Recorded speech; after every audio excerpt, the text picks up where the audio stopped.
আজ আরিজুষাকে নিয়ে মেলায় গেছিলাম। মেলায় গিয়ে কী করলাম চলুন দেখে নেওয়া যাক এই ভিডিওতে। আসসালামু আলাইকুম ফ্রেন্ডস, ওয়েলকাম টু আরিজুষা স্টোরি। এখানে আমরা সন্ধ্যাবেলায় সবাই মিলে একটু বাজি ফাটাচ্ছিলাম। আমার আরিজুষা ও নানুদের সাথে বাজি ফাটাচ্ছিল। ও তো ফার্স্ট টাইম এইগুলো দেখে ভীষণ হ্যাপি হচ্ছিল। ওর মুখের এক্সাইটমেন্ট দেখে আপনারা বুঝতেই পারছেন ও কতটা হ্যাপি। এখানে আমরা সব ক্র্যাকার্সগুলো ফিনিশ করে ভাবলাম একটু মেলায় যাই। তো যেমন ভাবা তেমন কাজ। এটা হচ্ছে আমার কাকার ছেলে।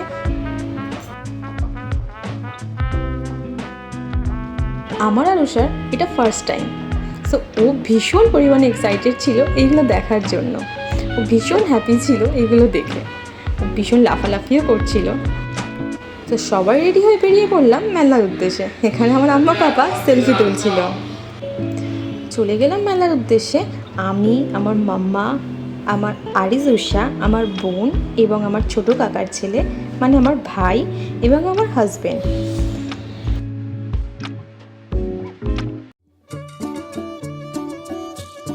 এখানে আমার আরুষা ভীষণ হ্যাপি ছিল। ও সরি, আর একজনের কথা তো ভুলেই গেছি। হঠাৎ সন্ধ্যাবেলায় আমার শ্বশুর মশাই এসেছিল। সো ওনাকেও বললাম চলুন মেলা থেকে ঘুরে আসি। সো যেমন ভাবো তেমন কাজ, ওনাকেও টেনে নিয়ে আসলাম মেলা ঘুরতে। আমাদের নারায়ণপুরে প্রত্যেক বছর কালী পুজোর সময় এখানে মেলা বসে। আমরা প্রত্যেক বছর এখানে আসি মেলা ঘুরতে। এটা আমার ফার্স্ট টাইম দেখা একটা ভয়ঙ্কর টাইপের রাইড। আমি যদিও খুব একটা রাইড চড়তে পারি না, মেলায় গেলে তেমন একটা রাইড চড়িও না, বাট এই রাইডটা দেখে আমার ভীষণ ভয় লাগছিল। কেমনভাবে কি জানি ওরা চড়ছিল, বাট ওদের দেখে মনে হচ্ছিল ওরা ভীষণভাবে এক্সাইটমেন্ট টাইপের ছিল। যাক বাবা, আমি এটা কখনোই চড়বো না। এখানে আমার নিউ কিচেনের জন্য কিছু জিনিস কিনেছিলাম। ওখান থেকে চলে গেলাম এই ড্রাগন রাইডটা চড়তে। এটা আমি সচরাচর চড়তেই থাকি এখানে, বাট আমার আরুষা ফার্স্ট টাইম একটা রাইড চড়ছে। ও ভীষণ পরিমাণে এক্সাইটমেন্ট ছিল। আমরা সবাই মিলে এই রাইডটা চড়েছিলাম। আরুষা এই রাইডটা দেখে ও ভাবছিল এটা কি, আর সত্যি বলতে ও এক্সাইটমেন্ট হয়ে গেলে ওর মুখটা না এমন হা হয়ে যায়। ভীষণ কিউট লাগে তখন। আমাদের বকুল তলায় ভিড় জমেছে। পুরো রাইডটা আমার আরিজুষার সাথে এবং আমার ফ্যামিলির সাথে ভীষণ মজা লেগেছিল। আরও মজা লেগেছিল বিকজ আমার আরুষা আমার সাথে ছিল আর ওর ছিল এটা ফার্স্ট টাইম।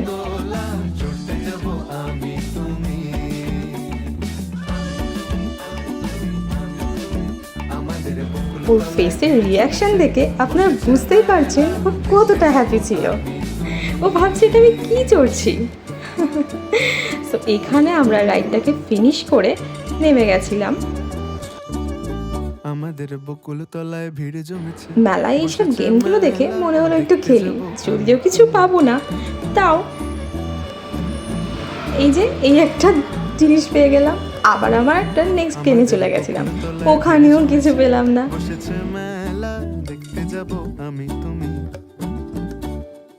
আবার আমরা চলে গেলাম নেক্সট গেমে, বাট অ্যাজ ইট ইজ ওখানেও কিছু পেলাম না।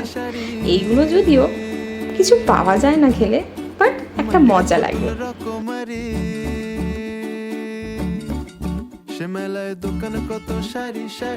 এখানে মেলায় কিছু জিনিসপত্র দেখে আমার আরুষার জন্য এই বেলুনটা কিনতে চলে গেছিলাম।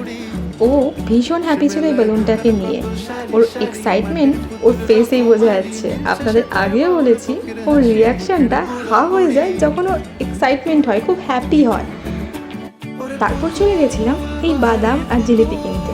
আমার দিদা আসতে পারেনি, বাট আমাদেরকে বলে গিয়েছিল আমি তো যেতে পারছি না, আমাদের জন্য বাদাম আর জিলিপি নিয়ে আসবি। সো যেমন কথা তেমন কাজ, আমরা নিয়ে নিয়েছিলাম এত কিছু খাবারের জিনিস।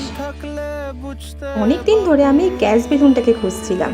মেলায় দেখা মাত্রই ভাবলাম এটা আমাকে তো নিতেই হবে আমার আরুষার জন্য, বাট ও এটা ভীষণ হ্যাপি ছিল। ও বেলুনটাকে ওপর থেকে আয় আয় করে ডাকছে। ও ভাবছে আয় আয় করে ডাকলে বেলুনটা ওর কাছে চলে আসবে। মেলা থেকে বেরিয়ে অনেকটা রাস্তা হাঁটতে হয়েছিল আমাদের গাড়ি যেখানে ছিল। ফাইনালি হাঁটতে হাঁটতে গাড়ির কাছে এসে বেরিয়ে পড়েছিলাম বাড়ি যাওয়ার উদ্দেশ্যে।